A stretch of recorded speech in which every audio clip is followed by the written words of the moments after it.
mythe du football suisse.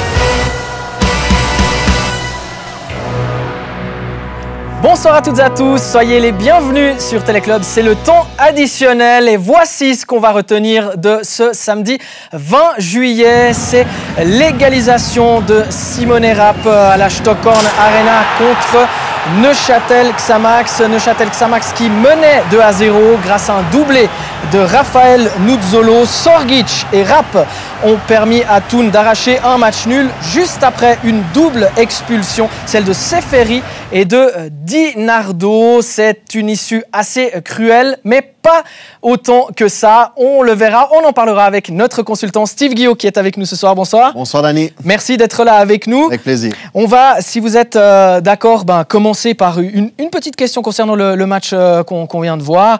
Est-ce que Xamax prend un bon point finalement, vu comment le match s'est terminé? Alors, compte tenu des événements et des faits de jeu durant cette deuxième mi-temps particulièrement, on peut dire que le dernier match de Xamax l'année passée au Brugifeld, c'était un très gros miracle. Et aujourd'hui, permettez-moi la comparaison, à la Stockhorn Arena, on a eu quand même droit, à mon avis, ce point, c'est quand même un petit miracle. Même si Xamax menait 2-0, mais vous jouez à 9, vous êtes égalisé, il reste 10 minutes plus 5 minutes de temps additionnel, il reste quart d'heure, on a vu que c'était 3. Hein. C'était très, très chaud dans les 16 mètres de Walter. Donc, un super premier match, on ne s'ennuie pas, hein. La saison est bien lancée. Ouais. Et je pense que M. Dudic doit penser comme nous, une saison bien lancée aussi pour lui. Eh ben, on verra tout ça d'ici quelques minutes. On va d'abord ouvrir une page Challenge League avant de nous concentrer sur la Super League. On va parler d'un derby lausannois inédit en deuxième division suisse. Néo-promu, le Stade Lausanne-Ouchy a obtenu une promotion historique, va jouer sa première saison, la toute première saison de son histoire en Challenge League et on assistera le 30 août prochain à ce derby entre Lausanne Sport et le Stade Lausanne-Ouchy. Un match qui ne se jouera pas à Vidi au Stade Samaranch, il se jouera à Colovray, à Nyon. Loïc Refait nous donne toutes les explications.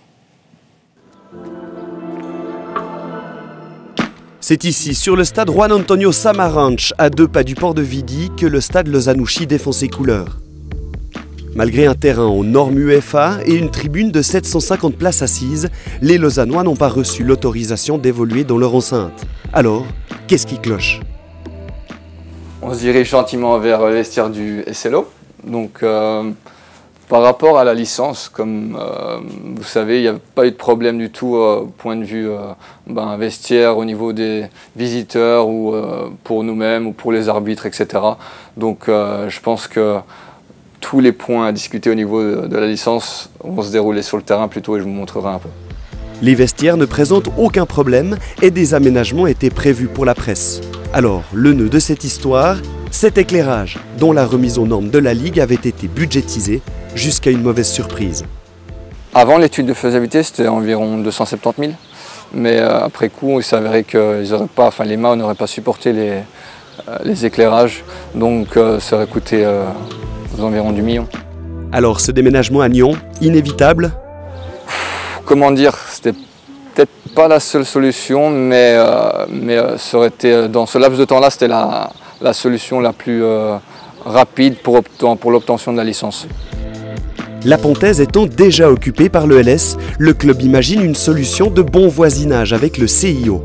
Je sais qu'ils ont quand même mis assez d'argent dans leur nouveau centre, le CIO. Pourquoi pas avoir une petite partie pour ce magnifique stade. On espère avoir de bons contacts et de bons liens comme le Stade Nyonnais en a avec l'UEFA. Donc en espérant que ça avance dans ce sens-là. Les jours de match, les supporters lausannois pourront profiter de transports organisés jusqu'à Nyon. Mais ces déménagements ont un coût estimé à 150 000 francs annuels, dont 50 000 pris en charge par la ville de Lausanne. Pour Andy Laujoie, il faut aller de l'avant. C'est vrai qu'on aurait bien voulu jouer dans notre stade, en plus il est assez convivial, la pelouse est excellente, c'est au bord du lac, ça peut attirer du monde, mais malheureusement c'est pas le cas, donc on va faire avec, et puis on va aller jouer à Nyon, qui est une très belle pelouse aussi, donc on se réjouit quand même de jouer les matchs là-bas aussi. Le slow s'est montré très percutant durant sa préparation. Les Vaudois, qui évoluaient encore en deuxième Ligue Inter il y a 7 ans, déjà entraînés par Andrea Binotto, ne dérangeront pas à leur volonté de produire du beau jeu, même dans le rôle du néo-promu. Rendez-vous le 30 août prochain à Colovray. Ce sera en direct sur Téléclub, évidemment. Steve, on s'arrange pour que ça fasse le moins mal possible, avec des petites choses par-ci par-là, mais quand même, un derby lausannois à Nyon, ça fait tâche. Non, mais c'est vraiment regrettable, c'est vraiment dommage. Vous avez ce derby de cette ville, et puis en fait, ça ne se joue pas à Lausanne. C'est vraiment regrettable, c'est d'autant plus que c'est vrai que le stade Samaranch, il est vraiment chouette, c'est vraiment un beau stade, mais quand même à noter tout le travail qui a été fait par Binotto, en 7 ans de deuxième ligue inter en Challenge League. C'est juste fantastique et je crois qu'ils ont une bonne équipe malgré la défaite d'aujourd'hui. Ouais, Andrea Binotto, professeur de maths au gymnase de la Cité à Lausanne la journée et puis entraîneur le soir. On va voir ce qu'a fait le Stade Lausanne-Ouchy pour sa première rencontre en Challenge League. Déplacement au Letzigrund pour les Vaudois avec d'abord l'ouverture du score de Getse après un coup franc de Roberto Alves à la 14e minute.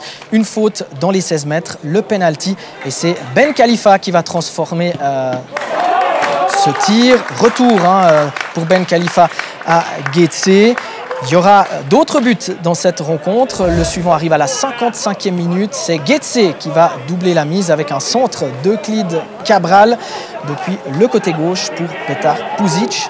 C'est 2-0 pour les Uriquois. Match qui se joue sans public, c'est un match à guichet, pas à guichet fermé, à huis clos, pardon. Voilà.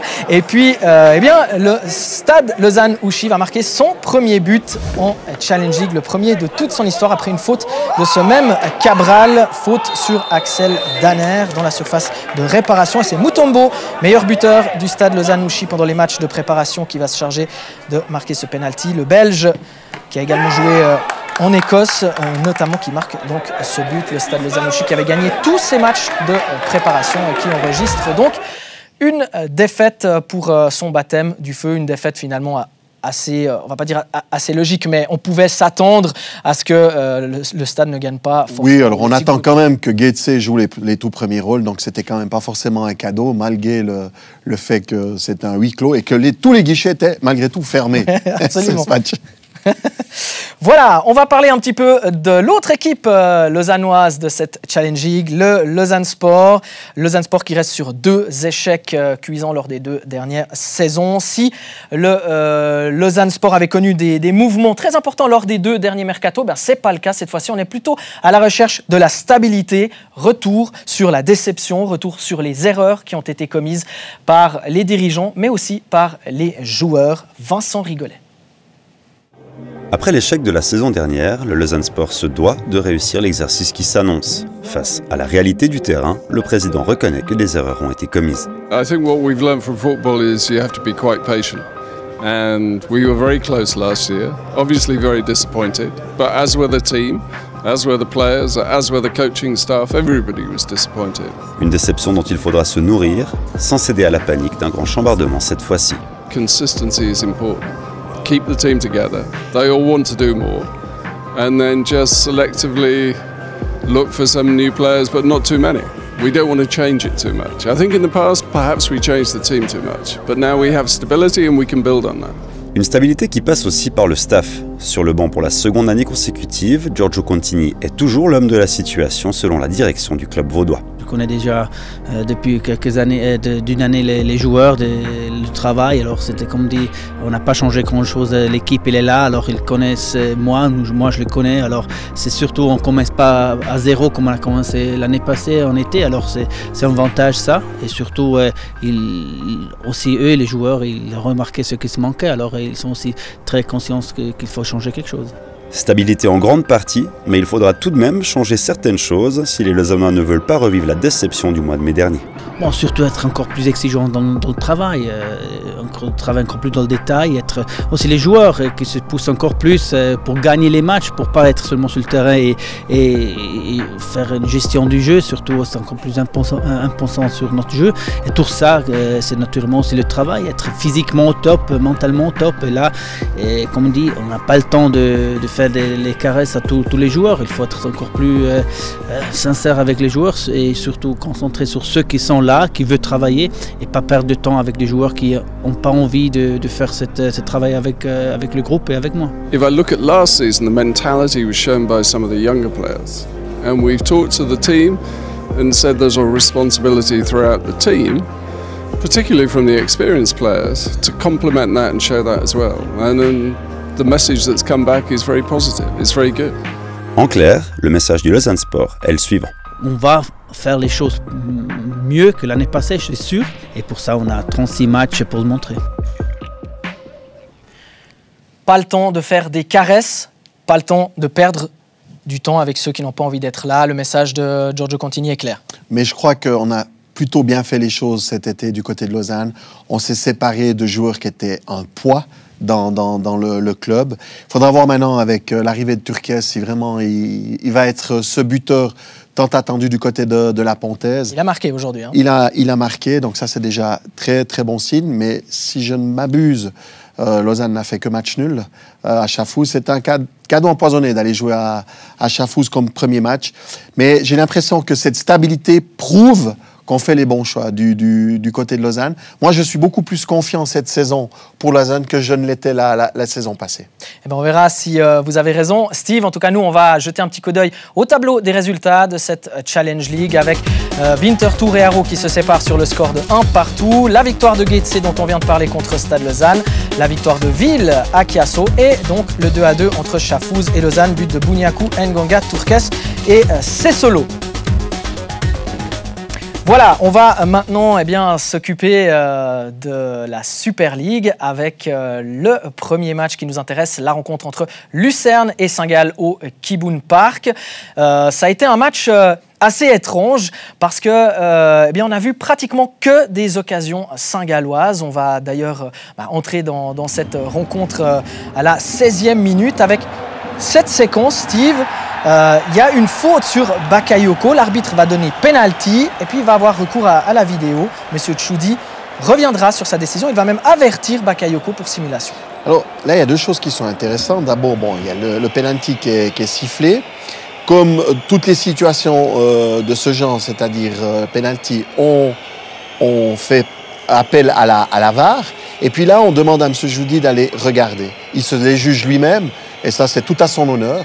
Et la deuxième chose qui est très intéressante, et c'est un signal pour la suite de la saison, il fait une simulation Bakayoko, elle est assez claire, et il reçoit un carton jaune. Donc, on va peut-être voir de moins en moins ce genre de situation, les simulations. 28e minute, Ruiz d'abord sur cette première tentative et puis Guillemenot ensuite, double occasion saint-galloise et Muller qui prouve que ceux qui disent que c'est un excellent gardien donnent raison à toutes ces personnes. Oui, ont raison. Là on voit plongeant du côté droit, il utilise sa main droite, ensuite le côté gauche avec le petit rebond, pas évident. Là on sent qu'il y a du talent sur ce double arrêt de ce jeune Muller qui vient tout droit de l'Allemagne. Il vous a plu, hein, il a fait d'autres arrêts, ouais, il vous a plu, c'est un gardien clairement. Il y a quelque chose. Hein. On a entendu du bien de ce gardien et je crois que ça a été confirmé déjà aujourd'hui malgré la défaite de Saint-Gall. On va voir les autres interventions du gardien allemand du FC Lucerne avec encore des occasions, occasions saint-galloises pratiquement toutes pour les Brodeurs avec Guillemenot qui tente un tir croisé, Muller qui intervient encore. Exactement. Guillemenot qui a été très présent au flanc de l'attaque et puis c'est dans un angle très très compliqué, il tente sa chance. Et puis ça c'est le corner avec la tête de Görtler au premier poteau. Regardez encore une fois Muller qui dit non. Exactement, et là avec une fois de plus sa main gauche, c'est un arrêt plutôt réflexe, mais il faut être là, il faut être présent parce que sinon c'est goal. Avec la main ferme du gardien allemand. Première occasion pour Lucerne à la 83e minute. D'abord un miracle de Stojanovic et puis ensuite il y a une balle qui va terminer sur la latte après une tête de Lucas. Mais là encore, on va avoir recours à la VAR. Exactement, et on le verra sur le ralenti. Stojanovic qui s'était mis en évidence sur le premier arrêt réflexe. Ici en l'occurrence, un arrêt plutôt de gardien de handball. Sur le centre, il fait effectivement faute et il boxe la tête de Lucas. Et là, encore une fois, le règlement est très très clair. L'arbitre doit prendre la décision de sanctionner cette faute d'un penalty. On le voit, M. Tchoudi va une fois de plus regarder de lui-même l'écran. Et il y a penalty que Eleke va imparablement transformer. On va dire que sur hier et aujourd'hui, moi je trouve que la VAR a très bien été utilisée et chaque fois les bonnes décisions ont été prises. Le but de Blessing Eleke, et puis il y aura encore un deuxième but pour Lucerne. C'est un but qui va être marqué par Christian Schnövely, but marqué en toute fin de rencontre à la 92e minute. Une petite statistique, on n'en fait pas trop, hein, Steve, on est là sur le deuxième but, celui de Schnövely. Saint-Gall n'a pris qu'un seul point sur 36 possibles sur les 12 derniers matchs de Super League et n'a pas marqué le moindre point sur les 10 dernières rencontres contre Lucerne. C'est juste hallucinant. Non, ça c'est une statistique absolument incroyable que j'ignorais, je dois vous l'avouer, et là on peut vraiment parler de chat noir, quoi. Là c'est vraiment un adversaire qui ne convient pas aux Saint-Gallois, très clairement. Sur ce match, il faut le dire, que durant 81 minutes, Saint-Gall a dominé. Et puis sur les 10 dernières minutes, eh bien, Lucerne répond à la statistique, c'est-à-dire que Lucerne ne perd pas contre Saint-Gall. Allez, on va écouter la réaction de Yanis Letard, le défenseur du FC Saint-Gall. Yanis Letard, est-ce qu'on peut parler ce soir d'un hold-up? Un petit peu, ouais. Je pense qu'on a dominé le match. On avait les cartes pour gagner le match, mais à la fin, c'était difficile. On a laissé quelques espaces, on était fatigués. On n'a pas su marquer ni en première ni en deuxième, alors qu'on avait les occasions pour. C'est le foot, ça arrive. Après, je pense qu'on a fait un bon match. On doit être déçu, mais pas forcément, parce qu'on commence bien le championnat, je pense. Dans la physionomie, c'est bien, mais après, il faut concrétiser les occasions. Et je pense que ça le fera les prochains matchs. Alors justement, il y avait 0-0 encore à la 86e minute. Saint-Gall a été entreprenant, mais qu'est-ce qu'il a manqué justement pour trouver la faille avant Lucerne? Je sais pas, peut-être un peu de chance aussi. Je pense qu'on a pas mal centré. On n'a pas eu de chance, je pense qu'on n'a pas eu de chance. Après, on a frappé, on a centré, on n'a pas su marquer. Les coups de pied arrêtés aussi, on en a eu, on a touché le ballon, mais on n'a pas fini. On va travailler ça à l'entraînement et je pense que les prochains matchs, ça ira. On verra. Quels ont été les mots du coach à la mi-temps? Il y a 0-0, vous dominez. Qu'est-ce qu'il vous dit pour corriger déjà justement l'attitude saint-galloise? De continuer le pressing qui nous a fait gratter des ballons hauts, de pouvoir contrer, de pouvoir faire des attaques rapides, de pouvoir créer des occasions et de continuer comme ça, de continuer sur ce rythme et que ça fera l'affaire, qu'on trouvera des occasions. Mais ça ne l'a pas fait, donc voilà. Mais il faut rester positif parce que ça a été un bon match dans l'ensemble. Juste à la fin, les 10-15 dernières minutes, c'était un peu difficile, mais bon, on s'en remettra et vite la semaine prochaine contre Bâle, on remettra ça et je pense qu'on a tout pour gagner.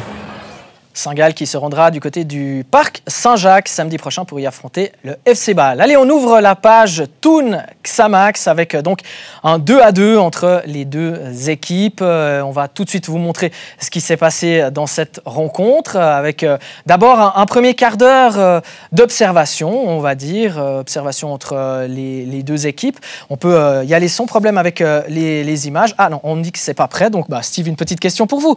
Premier quart d'heure, on l'avait dit, deux équipes qui s'étudiaient, et puis tout à coup, après les 15 premières minutes, tout n'est sorti de cette année. Le moins qu'on puisse dire, c'est que ce premier quart d'heure ne nous a pas mis sur la piste de la suite du match.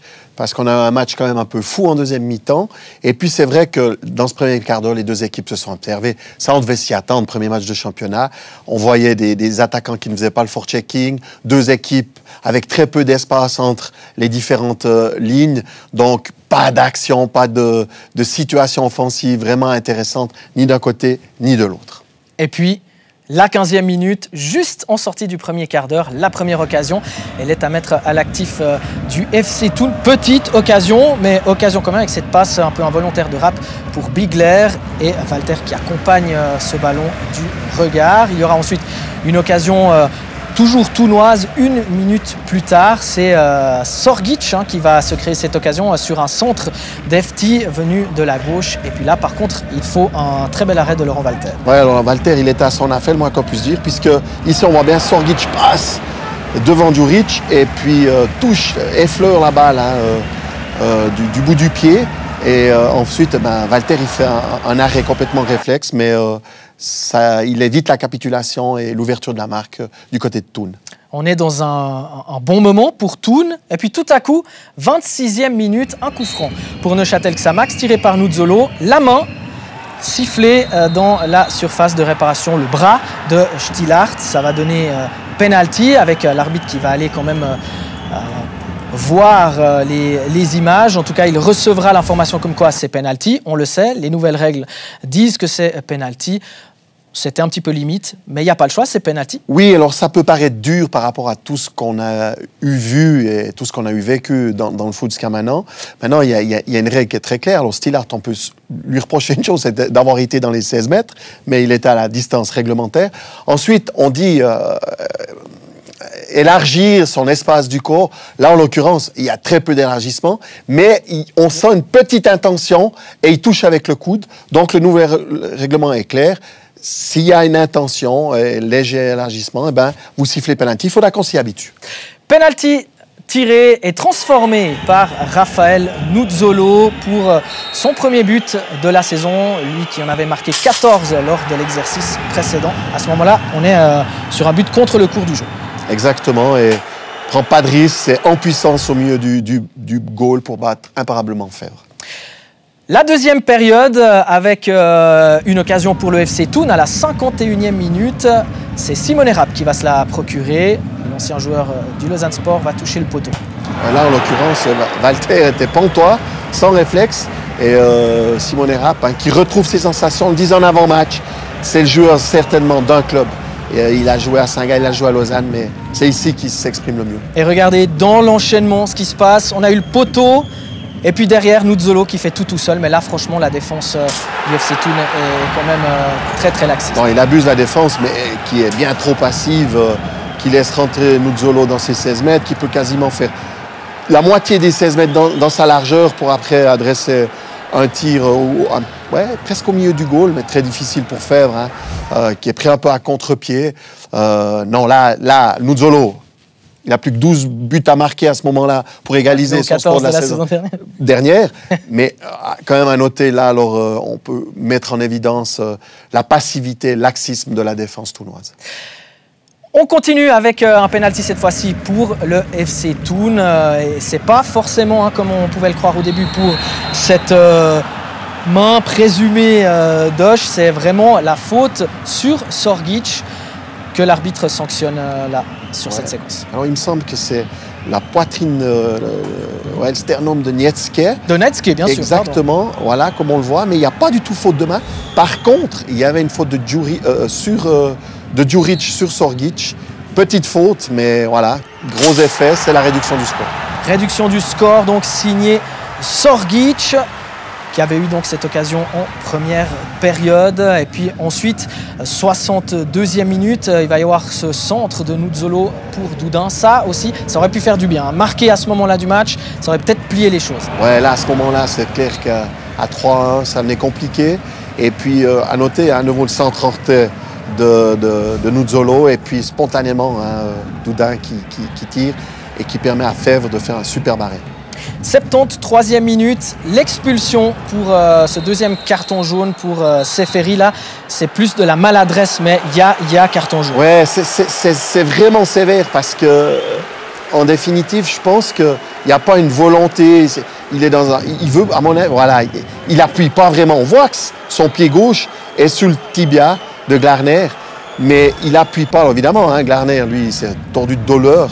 Mais c'est dur pour M. Dudic d'évaluer l'intensité de la faute.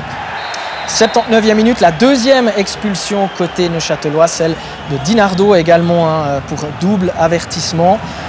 Il était un petit peu fâché, il a dit j'ai fait 2 fautes de tout le match et les 2 ont été sanctionnés. Par contre, on va le voir, sur le coup franc, c'est l'égalisation signée Simone Rapp. Oui, mais à noter quand même un magnifique coup franc adressé par Tossetti qui, à notre grande surprise, était remplacé en début de match. Mais dès qu'il est rentré, alors on a vu sa qualité de centre. En 5 minutes, il a mis déjà 2-3 centres venant de la droite. Là, en l'occurrence, balle arrêtée, centre de la gauche. Et puis Rapp qui excelle dans certainement l'exercice où il est le plus à l'aise, le jeu de tête. Donc là, c'est double punition. C'est l'expulsion et suite à l'expulsion, il y a le coup franc et le but. Et il reste un gros quart d'heure avec les arrêts de jeu. On a vu que Samax a énormément souffrir sur cette fin de match. Ouais, il y en a eu des occasions, on n'a pas pu toutes vous les montrer. On va écouter la réaction du capitaine neuchâtelois, Laurent Walter. Laurent Walter, soulagement d'avoir quand même ramené un point au vu des circonstances ou la déception de ne pas avoir ramené les 3 points? Non, je crois que c'est difficile d'être déçu vu la tournure des événements. Voilà. évidemment qu'à la mi-temps ou à la 55e, 60e, je ne sais plus exactement, on aurait préféré ramener les 3 points, on était bien parti pour. Après, voilà, dans le football, chaque match a son histoire, chaque match a son lot d'événements. Et puis, en fin de partie, ils ont tourné en notre défaveur, que ce soit voilà, peut-être les pénaltys, les cartons jaunes, qui nous ont été, qui nous ont coûté cher. Au final, on a su faire face à 9 contre 11. Je pense que pour la plupart d'entre nous, c'était une première. Donc, il a fallu s'organiser dans l'urgence, serrer les rangs, être solidaire. Et puis, voilà, on a fait un point. Je crois qu'on peut être satisfait malgré tout. Bon, on savait déjà depuis le barrage que Neuchâtel ne lâchait jamais les armes. Vous l'avez prouvé ce soir encore. Oui, voilà, c'est une belle preuve comme quoi pas mal de choses ont changé pendant l'intersaison estivale. Malgré tout, il y a un esprit d'équipe qui est resté. On peut travailler là-dessus, c'est quelque chose de positif. On a aussi vu quelques occasions de but, on a eu quelques phases de jeu intéressantes. Et puis le championnat il ne se finit pas aujourd'hui, il commence seulement. Donc à nous de travailler sur ce qu'on a fait de bien. Probablement, jusqu'à qu'on soit à 10 contre 11, c'était bien. Et puis gommer les quelques erreurs qui nous ont coûté cher. Parce que les erreurs, on s'est fait un peu avoir de manière un peu, parfois un peu juvénile, un peu stupide. Mais ça fait partie du football, il faut accepter et puis aller de l'avant. On récapitule tous les scores de cette journée. Première journée donc de Super League. La victoire de Bâle à Sion hier. Thun et Xamax qui font 2-2. Saint-Gall, Lucerne 2-0 pour les Lucernois. Demain, ne manquez pas notre rendez-vous dès 15h30 pour le grand retour de Servette en Super League après 6 ans d'absence. Et Lugano ira au Letzigrund pour y affronter Zurich. Voilà, on arrive au terme de cette émission. Merci Steve d'avoir partagé ce moment avec nous. Un vrai plaisir pour de tels matchs. Merci également à Philippe Macherel qui a produit cette émission et merci évidemment à vous qui avez choisi de passer un petit moment avec nous. Passez toutes et tous une excellente soirée et un très bon dimanche. Ciao.